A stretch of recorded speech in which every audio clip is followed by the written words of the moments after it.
कच्चा चिट्ठा में आज बात व्लादिमीर पुतिन की नई प्राइवेट आर्मी की। इस ग्रुप का नाम भी वैगनर ही है, लेकिन अब ये ग्रुप नए तेवर और नए क्लेवर के साथ महायुद्ध में उतरेगा। एक तरफ दुनिया के तमाम देश मौजूदा वैगनर ग्रुप में पुतिन की एक नई जान फूंकते हुए नजर आ रहे हैं, तो वहीं प्रिगोजिन की कब्र पर कमांडो तैनात कर दिए गए हैं। और सवाल यह है कि क्या प्रिगोजिन की लाश चोरी होने वाली है?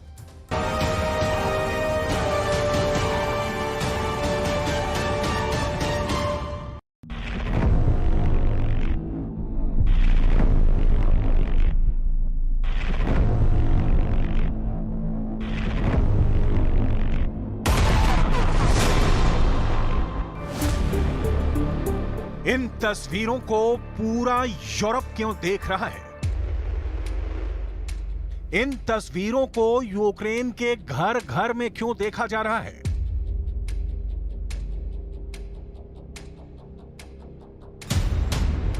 ये तस्वीरें रूस के चप्पे चप्पे में क्यों ट्रेंड कर रही हैं? अमेरिका की मीडिया में ये वीडियो क्यों सुर्खियों में है? लीबिया में यह वीडियो हर एक शख्स के मोबाइल फोन में कैसे पहुंच गया है? यमन के गली मोहल्लों में यह वीडियो क्यों वायरल है? सीरिया में इस वीडियो ने क्यों सनसनी मचा रखी है? यह पुतिन की प्राइवेट आर्मी के चीफ रहे प्रिगोजिन की कब्र की तस्वीरें हैं। यह वैगनर ग्रुप के मुखिया रहे प्रिगोजिन के कब्र की सुरक्षा का वीडियो है। जगह है रूस का सेंट पीटर्सबर्ग शहर। इस कब्रगाह के चप्पे चप्पे पर रूस के नेशनल गार्ड के जवान तैनात हैं। प्रिगोजिन की कब्र पर नेशनल गार्ड की क्यों तैनाती की गई है? प्रिगोजिन की मौत के बाद किस बात का खौफ है? क्या प्रिगोजिन की लाश के चोरी होने की आशंका है?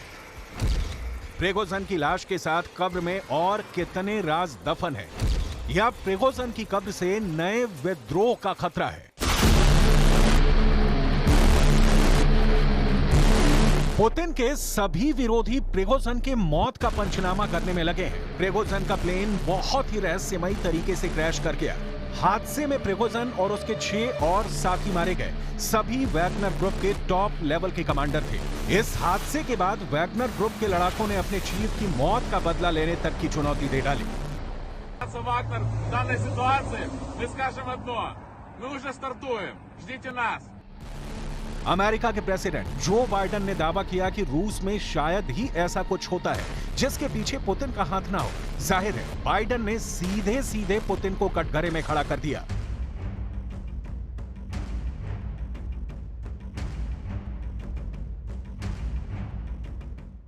जिस वक्त प्रिगोजिन की लाश को मिट्टी दी जा रही थी, उस वक्त पुतिन अपने दफ्तर में मीटिंग कर रहे थे। पुतिन के आलोचकों का कहना है कि जब प्रिगोजिन को सेंट पीटर्सबर्ग की कब्रगाह में दफनाया जा रहा था, उस वक्त रूस के राष्ट्रपति पुतिन ने वहां जाना भी मुनासिब नहीं समझा।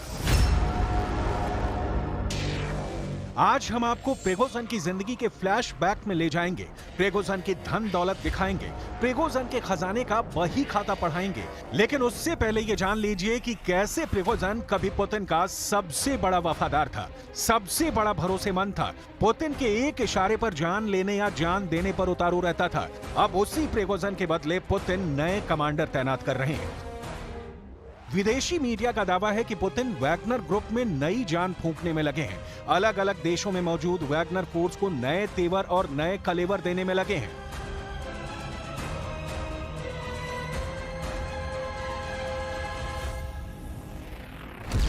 बेलारूस में वैगनर ग्रुप के 5000 लड़ाके हैं। वैगनर ग्रुप के लड़ाके सीरिया में मौजूद हैं। लीबिया में बरसों से वैगनर लड़ाकों का जमावड़ा है। पश्चिमी अफ्रीका के माली में 1000 वैगनर लड़ाके तैनात हैं। सेंट्रल अफ्रीकन रिपब्लिक में भी 1000 वैगनर लड़ाके मौजूद हैं। सूडान में वैगनर ग्रुप के लड़ाके सेना को ट्रेनिंग देने में लगे हैं। वहीं रूस में वैगनर ग्रुप का बहुत बड़ा कैंप है, ट्रेनिंग सेंटर है।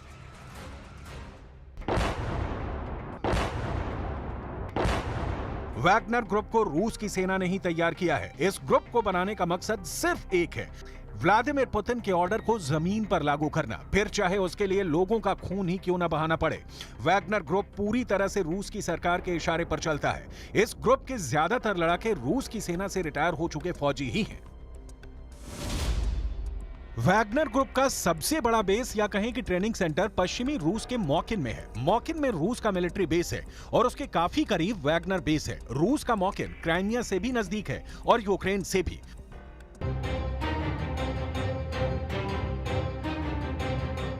पुतिन की प्राइवेट सेना खूंखार सैनिकों की एक ऐसी फौज है जो नियम कायदे में नहीं बल्कि सिर्फ पैसे की भाषा समझती है। एक अनुमान के मुताबिक रूस का किराए का एक सैनिक 3 महीने में लगभग 10 लाख रूसी रूबल कमा लेता है, मतलब भारतीय रुपयों में 11.5 लाख रुपए से भी अधिक।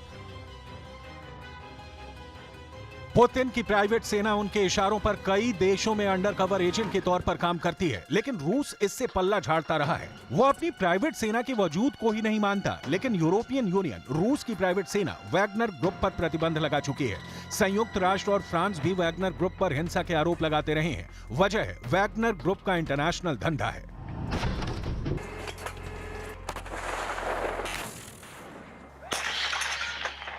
पुतिन की प्राइवेट आर्मी की सेवा यूं ही नहीं मिलती, इसके लिए मोटी रकम चुकानी पड़ती है।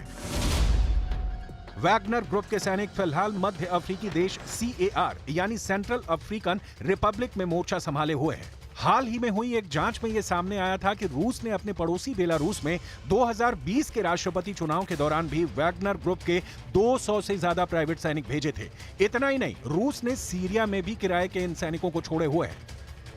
वैगनर ग्रुप जिस भी देश में जाता है अपने काम के लिए तगड़े पैसे वसूल करता है। दावा तो यहां तक है कि रूस के इन किराए के सैनिकों ने IS के आतंकियों से सीरिया के गैस और तेल के कुओं से कब्जा छुड़ाने की एवज में तेल के कुछ कुएं ही रख लिए थे।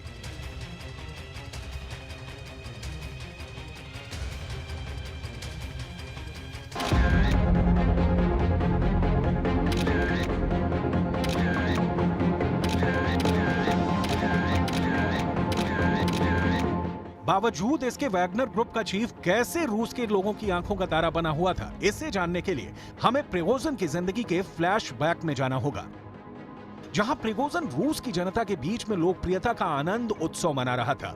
लोग प्रिगोजिन के साथ फोटो खिंचवाने के लिए बेकरार थे। उस वक्त भी ये रिपोर्ट आई थी कि प्रिगोजिन की ये लोकप्रियता रूस के अंदर ही बहुत सारे लोगों को चुभ रही थी।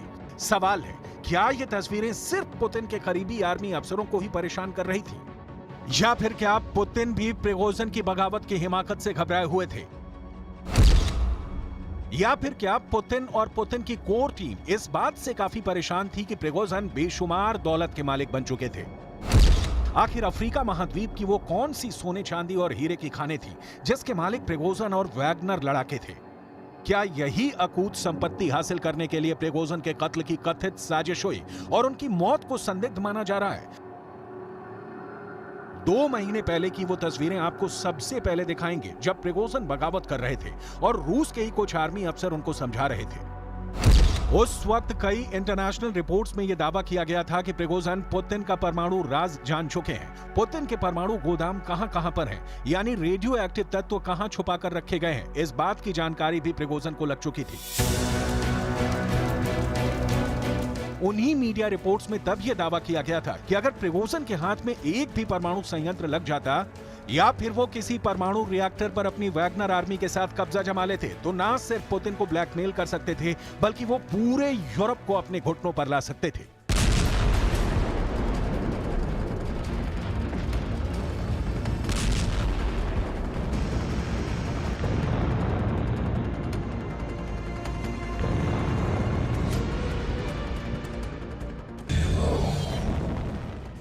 दावा है कि विद्रोह के दौरान वैगनर चीफ रूस के परमाणु बम पर कब्जे की फिराक में लगा था।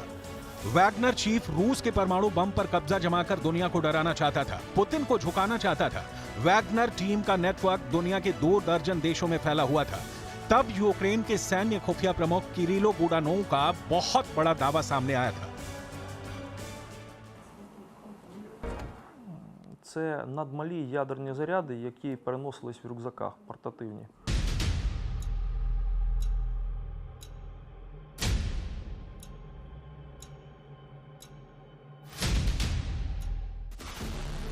ये परमाणु ठिकाना था वोरोनेश 45।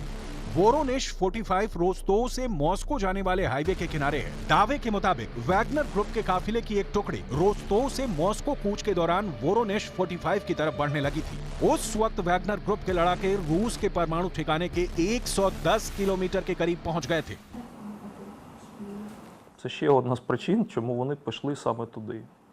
Бо використати ядерний заряд, скажімо так, для балістичної ракети, ну, в принципі, ти не зможеш.